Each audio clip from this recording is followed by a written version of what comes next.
Flex ಬಾಕ್ಸಿನ basics ಅನ್ನು ಕಲಿಲಿಕ್ಕಿದ್ದೇವೆ. Okay, so ನಾನು ಇಲ್ಲಿ ಮೊದಲು ಒಂದು div ಅನ್ನು ಬರಿತೀನಿ. ಓಕೆ, div, ಇದಕ್ಕೆ ಒಂದು ಐಡಿ ಅನ್ನು ಕೊಡ್ತೀನಿ. ಓಕೆ, ಸೊ ಐಡಿ ಕಂಟೈನರ್ ಅಂತ ಕೊಡ್ತೀನಿ. ಓಕೆ, ಸೊ ಈ div ಒಳಗೆ ನಾನು ಇನ್ನೂ ಮೂರು div ಅನ್ನು ಹಾಕ್ತೀನಿ. ಓಕೆ, ಸೊ div, ಸೊ ಈ divಗೆ ಕ್ಲಾಸ್ ಐಟಮ್ ಅಂತ ಕೊಡ್ತೀನಿ. ಓಕೆ, ಸೊ ಈ div ಒಳಗೆ ನಾನು h3 ಟ್ಯಾಗ್ ಅನ್ನು ಹಾಕ್ತೀನಿ. ಓಕೆ, ಸೊ ಇದರಲ್ಲಿ ಐಟಮ್ 1 ಅಂತ ಬರೀತೀನಿ. ಓಕೆ, ಸೊ ಇವಾಗ ನಾನು ಇದನ್ನು 3 ಸರಿ ಕಾಪಿ ಪೇಸ್ಟ್ ಮಾಡ್ತೀನಿ. ಓಕೆ, ಸೊ ಇಲ್ಲಿ ಐಟಮ್ 2, ಐಟಮ್ 3. ಸೊ ಸೇವ್ ಮಾಡಿದ್ರೆ ನಿಮ್ಗೆ ಇಲ್ಲಿ ಏನು 3 ಡಿವಿನ ವ್ಯಾಲ್ಯೂ ಡಿಸ್ಪ್ಲೇ ಆಗ್ತಾ ಇದೆ. ಓಕೆ, ಸೊ ಇದಕ್ಕೆ ನಾನು ಸ್ವಲ್ಪ ಸ್ಟೈಲಿಂಗ್ ಅನ್ನು ಕೊಡ್ತೀನಿ. ಓಕೆ, ಸೊ ಇವಾಗ ಸ್ಟೈಲ್ ಟ್ಯಾಗ್ ಅನ್ನು ಬರೆದು, ಸೊ ಈ ಐಟಮ್ ಕ್ಲಾಸಿಗೆ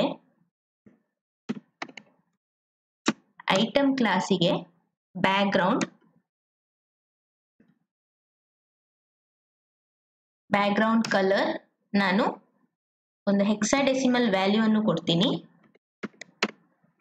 ಓಕೆ, ಸೊ ಲೈಟ್ ಗ್ರೇ ಆಗಿ ಬರುತ್ತೆ. ನೆಕ್ಸ್ಟ್ ಬಾರ್ಡರ್ ನಾನು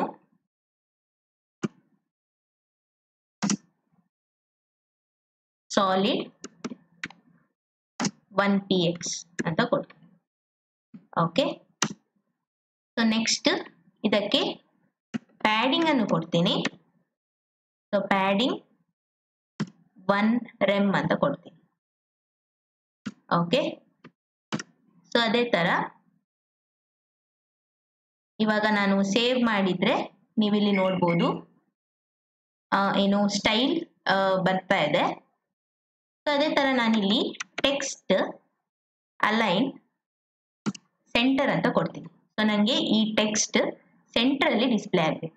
ಓಕೆ, ಸೊ ನಾನು ಸೆಂಟರ್ ಅಂತ ಕೊಟ್ಟು ಸೇವ್ ಮಾಡಿದ್ರೆ ಇವಾಗ ನೀವು ನೋಡಿದ್ರೆ ನಿಮಗೆ 3 div ಡಿಸ್ಪ್ಲೇ ಆಗ್ತಾ ಇದೆ. ಓಕೆ, ಸೊ ಇವಾಗ ನಾನು ಈ ಕಂಟೈನರ್, ಈ divನ ಐಡಿ ಕಂಟೈನರಿಗೆ ನಾನು ಡಿಸ್ಪ್ಲೇ ಪ್ರಾಪರ್ಟಿಯನ್ನು ಕೊಟ್ಟಾಗ, ಸೊ ಡಿಸ್ಪ್ಲೇ ಪ್ರಾಪರ್ಟಿಗೆ ವ್ಯಾಲ್ಯೂ ಫ್ಲೆಕ್ಸ್ ಅಂತ ಕೊಟ್ಟಾಗ, ಸೊ ಈ ಕಂಟೈನರ್ ಫ್ಲೆಕ್ಸ್ ಕಂಟೈನರ್ ಆಗುತ್ತೆ.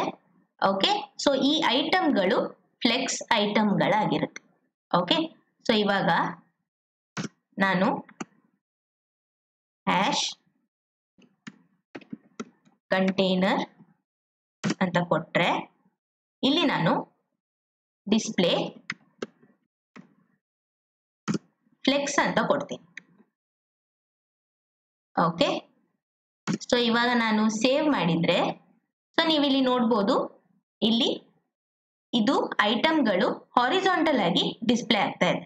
ಓಕೆ, ಸೊ ನಾವು ಡಿಸ್ಪ್ಲೇ ಫ್ಲೆಕ್ಸ್ ಅಂತ ಕೊಟ್ಟಾಗ ಎಲ್ಲ ಐಟಮ್ಗಳು ಬೈ ಡಿಫಾಲ್ಟ್ ಆಗಿ ಹಾರಿಜಾಂಟಲ್ ಅಂದ್ರೆ ಒಂದು ರೋ ಅಲ್ಲಿ ಡಿಸ್ಪ್ಲೇ ಆಗುತ್ತೆ. ಓಕೆ, ಸೊ ನಾವು ಇದಕ್ಕೆ ಈ ಫ್ಲೆಕ್ಸಿಗೆ ಡೈರೆಕ್ಷನ್ ಕೂಡ ಕೊಡಬಹುದು. ಹೇಗೆ ಅಂದ್ರೆ ಸೊ ಫ್ಲೆಕ್ಸ್ ಡೈರೆಕ್ಷನ್ ಪ್ರಾಪರ್ಟಿಯನ್ನು ಯೂಸ್ ಮಾಡಿ ಅದಕ್ಕೆ ವ್ಯಾಲ್ಯೂ ಡಿಫಾಲ್ಟ್ ಆಗಿ ಇದರ ವ್ಯಾಲ್ಯೂ ರೋ ಆಗಿರುತ್ತೆ. ಓಕೆ, ಸೊ ಸೇವ್ ಮಾಡಿದ್ರೆ ಏನು ಚೇಂಜಸ್ ಆಗಲ್ಲ, ಯಾಕೆಂದ್ರೆ ಇದು ಡಿಫಾಲ್ಟ್ ವ್ಯಾಲ್ಯೂ ಆಗಿದೆ.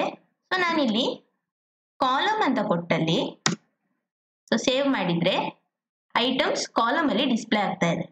ಓಕೆ, ಸೊ ಅದೇ ತರ ನಾವು ಇಲ್ಲಿ ರೋ ರಿವರ್ಸ್ ಅಂತಾನು ಕೊಡ್ಬೋದು.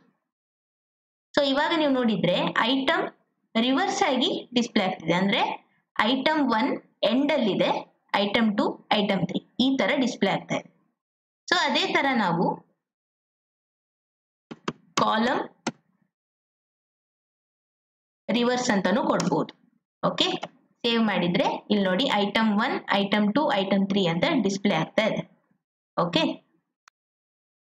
ಸೊ ಇಲ್ಲಿ ನಾನು ಡೈರೆಕ್ಷನ್ ರೋ ಅಂತಾನೆ ಇಡ್ತೀನಿ.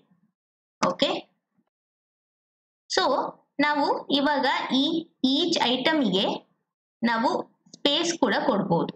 ಓಕೆ, ಸೊ ಈವನ್ ಸ್ಪೇಸ್ ಅನ್ನು ಕೊಡ್ಬೋದು. ಯಾವ ರೀತಿ ಅಂದ್ರೆ, ಸೊ ಇಲ್ಲಿ ಐಟಮ್ ಕ್ಲಾಸಿಗೆ ಹೋಗಿ ನಾವು ಫ್ಲೆಕ್ಸ್ 1 ಅಂತ ಕೊಟ್ರೆ, ಸೊ ಇವಾಗ ನಾನು ಸೇವ್ ಮಾಡಿದ್ರೆ ನೋಡಿ ಇಲ್ಲಿ ಈವನ್ ಆಗಿ ಏನು ಈ ಐಟಮ್ಗಳ ಸ್ಪೇಸ್ ಡಿಸ್ಪ್ಲೇ ಆಗ್ತಾ ಇದೆ. ಓಕೆ, ಸೊ ನೀವು ಈ ಬ್ರೌಸರ್ ವಿಂಡೋ ಅನ್ನು ನೀವು ದೊಡ್ಡ ಚಿಕ್ಕದು ಮಾಡಿದಾಗ ಇದು ಆಟೋಮ್ಯಾಟಿಕ್ ಆಗಿ ನಿಮ್ಮ ಬ್ರೌಸರಿನ ಸೈಜ್ಗೆ ಅಡ್ಜಸ್ಟ್ ಆಗ್ತಾ ಇದೆ. ಓಕೆ, ಸೊ ಈ ತರ ನಾವು ಫ್ಲೆಕ್ಸ್ ಅನ್ನು ಕೊಡ್ಬೋದು. ಓಕೆ, ಸೊ ನಿಮ್ಗೆ ಇವಾಗ ಈ 3 ಐಟಮ್ ಅಲ್ಲಿ ಒಂದು ಐಟಮಿನ ಸ್ಪೇಸ್ ಜಾಸ್ತಿ ಮಾಡಬೇಕು ಅಂದ್ರೆ, ಆರ್ ನೀವೊಂದು ವೆಬ್ಸೈಟ್ ಅಲ್ಲಿ ನಿಮ್ಮ ಮೇನ್ ಏರಿಯಾವನ್ನು ಸ್ವಲ್ಪ ಸ್ಪೇಸ್ ಜಾಸ್ತಿ ಇಟ್ಟು ಸೈಡ್ ಏರಿಯಾವನ್ನು ಚಿಕ್ಕದಾಗಿ ಇಡಬೇಕು ಅಂದ್ರೆ, ನೀವು ಒಂದೊಂದು ಐಟಮಿಗೆ ಕೂಡ ಏನು ಫ್ಲೆಕ್ಸ್ ಪ್ರಾಪರ್ಟಿಯನ್ನು ಕೊಡ್ಬೋದು. ಓಕೆ, ಸೊ ಇಲ್ಲಿ ನಾನು ಈ ಫಸ್ಟ್ ಎಲಿಮೆಂಟಿಗೆ ಪಾಯಿಂಟ್ ಮಾಡ್ತಾ ಇದ್ದೀನಿ. ಸೊ ಇಲ್ಲಿ ನಾನು ಸೂಡೋ ಸೆಲೆಕ್ಟರ್ ಅನ್ನು ಯೂಸ್ ಮಾಡ್ತಾ ಇದ್ದೀನಿ. ಸೂಡೋ ಸೆಲೆಕ್ಟರ್ ಅಂದ್ರೆ, ಸೊ ಇಲ್ಲಿ ಈ ಐಟಮ್ ಕ್ಲಾಸಿನ ಫಸ್ಟ್ ಚೈಲ್ಡ್ ಅಂದ್ರೆ ಫಸ್ಟ್ ಎಲಿಮೆಂಟ್ ಅನ್ನು ನಾನು ಪಾಯಿಂಟ್ ಮಾಡ್ತಾ ಇದ್ದೀನಿ. ಓಕೆ, ಸೊ ನಾನು ಕೋಲನ್ ಫಸ್ಟ್ ಚೈಲ್ಡ್ ಅಂತ ಕೊಡ್ತೀನಿ. ಓಕೆ, ಸೊ ಈ ಐಟಮ್ ಕ್ಲಾಸಿನ ಫಸ್ಟ್ ಚೈಲ್ಡ್ ಅಂದ್ರೆ ಫಸ್ಟ್ ಈ ಐಟಮ್ 1 ಅನ್ನು ನಾನು ಪಾಯಿಂಟ್ ಮಾಡ್ತಾ ಇದ್ದೀನಿ. ಓಕೆ, ಸೊ ಇಲ್ಲಿ ನಾನು ಫ್ಲೆಕ್ಸ್ 2 ಅಂತ ಕೊಡ್ತೀನಿ. ಫ್ಲೆಕ್ಸ್ 2 ಅಂತ ಕೊಟ್ಟು ಸೇವ್ ಮಾಡಿದಾಗ ನೀವು ಇಲ್ಲಿ ನೋಡ್ಬೋದು ಈ ಐಟಮ್ 1 ಸ್ಪೇಸ್ ಜಾಸ್ತಿ ಇದೆ compare to item 2 and item 3. So ಇವಾಗ ನಾನು ಇದನ್ನು ಕಮೆಂಟ್ ಮಾಡಿದ್ರೆ, ಸೊ ಇವಾಗ ನೋಡಿದ್ರೆ ನೀವು ಐಟಮ್ 1 ಅಡ್ಜಸ್ಟ್ ಆಗಿದೆ ಈ ಬ್ರೌಸರಿನ ಏನು ಲೆಂತಿಗೆ. ಓಕೆ, ಸೊ ಐಟಮ್ 1 ಸ್ಪೇಸ್ ಜಾಸ್ತಿ ಇದೆ ಕಂಪೇರ್ ಟು ಐಟಮ್ 2. ಸೊ ಈ ತರ ನೀವು ಒಂದೊಂದು ಐಟಮಿಗೂ ಕೂಡ ಫ್ಲೆಕ್ಸ್ ಪ್ರಾಪರ್ಟಿಯನ್ನು ಕೊಡ್ಬೋದು. ಸೊ ನಿಮ್ಗೆ ಇನ್ನೂ ದೊಡ್ಡದು ಏನು ಸ್ಪೇಸ್ ಬೇಕು ಅಂದ್ರೆ ನೀವು 3 ಅಂತಾನು ಕೊಡ್ಬೋದು. ಸೊ ಇದು ಇನ್ನೂ ಸ್ಪೇಸ್ ಜಾಸ್ತಿ ಆಕ್ಯುಪೈ ಮಾಡ್ತಾ ಇದೆ. ಓಕೆ, ಸೊ ನಾನು ಇಲ್ಲಿ ಫ್ಲೆಕ್ಸ್ 1 ಅಂತಾನೆ ಕೊಡ್ತೀನಿ. ಓಕೆ,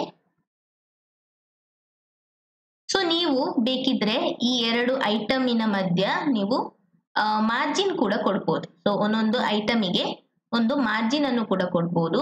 ಸೊ ಇಲ್ಲಿ ನಾನು ಐಟಮ್ ಕ್ಲಾಸ್ ಒಳಗೆ ಮಾರ್ಜಿನ್ 0.75 rem ಅಂತ ಕೊಡ್ತೀನಿ. ಓಕೆ, ಸೊ ಇವಾಗ ಸೇವ್ ಮಾಡಿದ್ರೆ ಸೊ ಇಲ್ಲಿ ಮಾರ್ಜಿನ್ ಬರ್ತಾ ಇದೆ. ಸೊ ನಾನು ಇದನ್ನು ಅನ್ಕಮೆಂಟ್ ಮಾಡ್ತೀನಿ. ಸೊ ಇವಾಗ ಸೇವ್ ಮಾಡಿದ್ರೆ so 3 item with margin display ಆಗ್ತಾ ಇದೆ. ಓಕೆ, ಸೊ ನೀವು ಇಲ್ಲಿ ಎಷ್ಟು ಬೇಕಾದ್ರೂ ಐಟಮ್ಸ್ ಅನ್ನು ಕೊಡ್ಬೋದು. ಫಾರ್ ಎಕ್ಸಾಂಪಲ್ ಇಲ್ಲಿ ನಾನು ಈ ಎಲಿಮೆಂಟ್ಸ್ ಅನ್ನು ಕಾಪಿ ಪೇಸ್ಟ್ ಮಾಡ್ತೀನಿ. ಓಕೆ, ಓಕೆ, ಇವಾಗ ಸೇವ್ ಮಾಡಿದ್ರೆ ನೀವು ಇಲ್ಲಿ ನೋಡ್ಬೋದು ನಿಮ್ಗೆ ಇಲ್ಲಿ ಐಟಮ್ಸ್ಗಳು ಕಾಣಿಸ್ತಾ ಇದೆ. ಓಕೆ, ಸೊ ನೀವು ಇದನ್ನು ಸ್ಕ್ರಾಲ್ ಮಾಡಬೇಕಾಗುತ್ತೆ. ಸೊ ಇದು ನಿಮ್ಮ ನೆಕ್ಸ್ಟ್ ಲೈನ್ ಅಲ್ಲಿ ಡಿಸ್ಪ್ಲೇ ಆಗಲ್ಲ. ಓಕೆ, ಸೊ ನೀವು ಎಷ್ಟು ಐಟಮ್ಸ್ ಅನ್ನು ಹಾಕ್ತೀರಿ ಅದು ಈ ಬ್ರೌಸರ್ ಇಂದ ಹೊರಗೆ ಡಿಸ್ಪ್ಲೇ ಆಗುತ್ತೆ. ಸೊ ಇದನ್ನು ನೀವು ಹೀಗೆ ನೋಡಿದ್ರೆ ಇದು ನೆಕ್ಸ್ಟ್ ಲೈನ್ ಅಲ್ಲಿ ಬರಲ್ಲ. ಸೊ ನಿಮ್ಗೆ ಇವಾಗ ಇದನ್ನು ನೆಕ್ಸ್ಟ್ ಲೈನ್ ಅಲ್ಲಿ ಡಿಸ್ಪ್ಲೇ ಮಾಡಬೇಕು ಅಂದ್ರೆ ನೀವು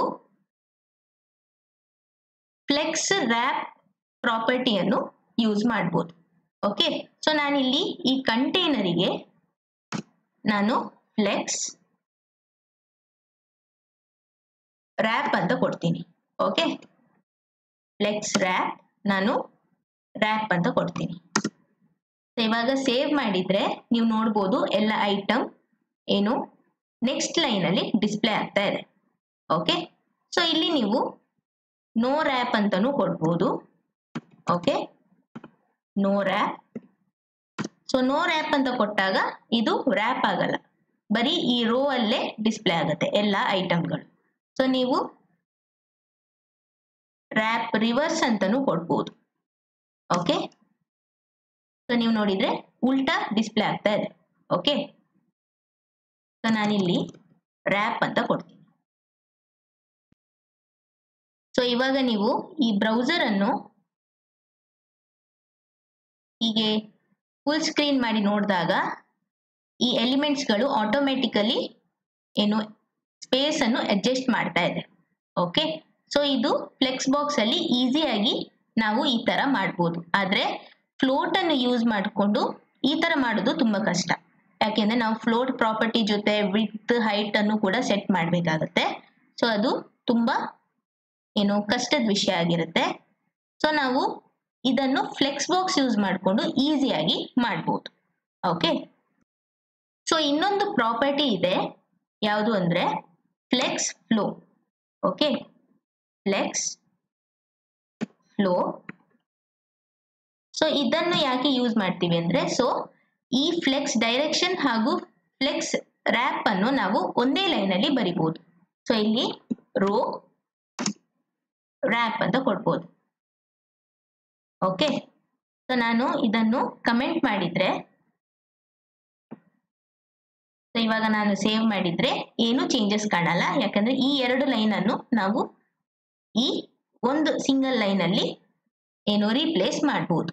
ಓಕೆ, ಸೊ ನಾವು ಇವತ್ತಿನ ವಿಡಿಯೋದಲ್ಲಿ ಫ್ಲೆಕ್ಸ್ ಬಾಕ್ಸಿನ ಬೇಸಿಕ್ಸ್ ಅನ್ನು ಕಲ್ತೀವಿ. ಸೊ ನಾವು ನಮ್ಮ ನೆಕ್ಸ್ಟ್ ವಿಡಿಯೋದಲ್ಲಿ ಕೆಲವೊಂದು ಫ್ಲೆಕ್ಸ್ ಬಾಕ್ಸ್ ಪ್ರಾಪರ್ಟೀಸ್ಗಳನ್ನು ಕಲಿಲಿಕ್ಕಿದ್ದೇವೆ.